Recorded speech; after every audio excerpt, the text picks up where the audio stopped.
Long time no see, guys. What's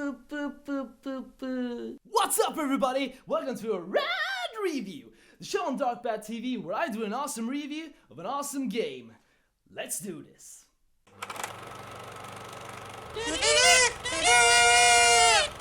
The game I'm gonna review today is Danganronpa, Another Story. If you're not familiar with it, this game is a spin-off of the visual novel-esque series, and it is set between the first game, Trigger Happy Havoc, and Goodbye Despair. In this game, you play as Komaru Naegi. She got captured and has been living in a locked up apartment for a couple of years, but she flees the apartment after a Monokuma robot breaks in and tries to kill her. Oh yeah! She then comes in contact with the future Foundation member Byakuya Togami, which gives her the special hacking gun and orders her to flee from the city. Sadly, she fails to do this, and she gets caught by a group that leads a revolution? The group consists of elementary school kids that call themselves the Warriors of Hope. They strive to create a utopia for children by killing all the adults. However, they let you go. Why? Because they're sick little bastards who want to play a game. They force her into their demon hunting game by attaching a bracelet that contains a bomb, with no instruction of when it will go off. And then, they drop her into the city. I mean literally, they dropped her from a freaking airplane. Shortly after she comes to her senses, she meets Toko Fukawa, another recurring character from the first game.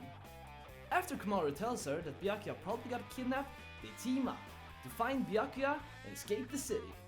If you haven't played the earlier Danganronpa games, which you should have by now, you will be surprised about the gameplay. The earlier games were really a heavy mix of a really detailed story in the form of Japanese visual novels, while still having gameplay elements similar to the Ace Attorney games. The game, however, is a spin-off, and it tries something new and quirky with the gameplay. You're armed with the special hacking gun, which shoots something called truth bullets.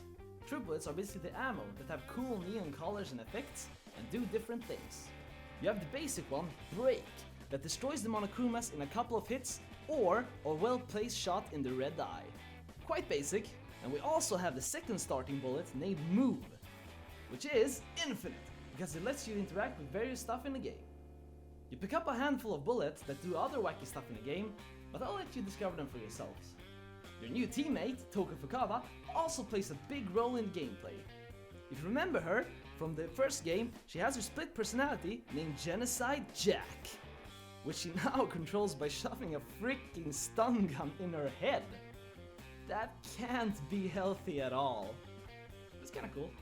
She's basically your power-up mode.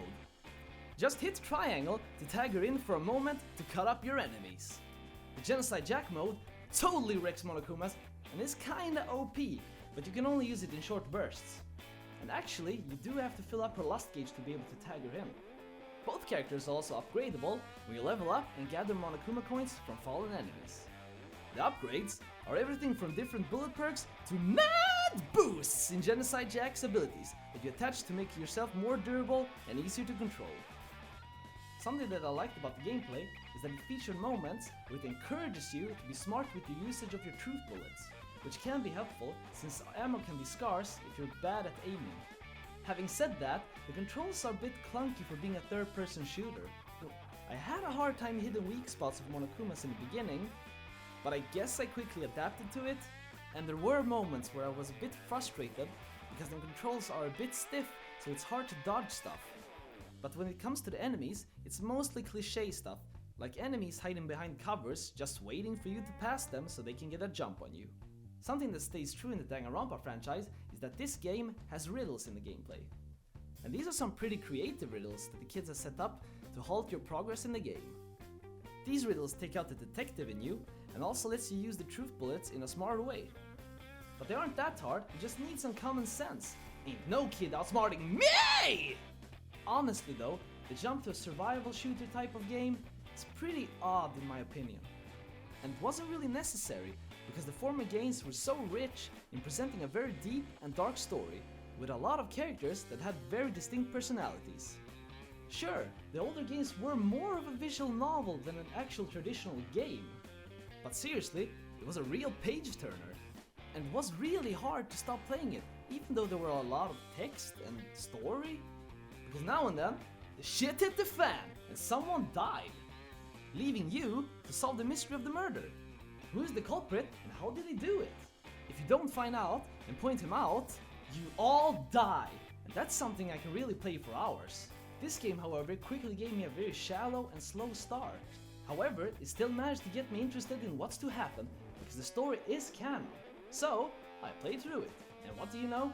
It's actually a pretty good game, and the storytelling didn't bleed that much because of the gameplay. It actually still retains its dark and twisted story style that also still has a lot of quirky humor. With some animated cutscenes, long dialogues with a lot of story, and interesting characters, they do a really good job in distracting you from the fact that the gameplay is a bit unorthodox, and perhaps a bit stale. And speaking of stale, it's time for my verdict!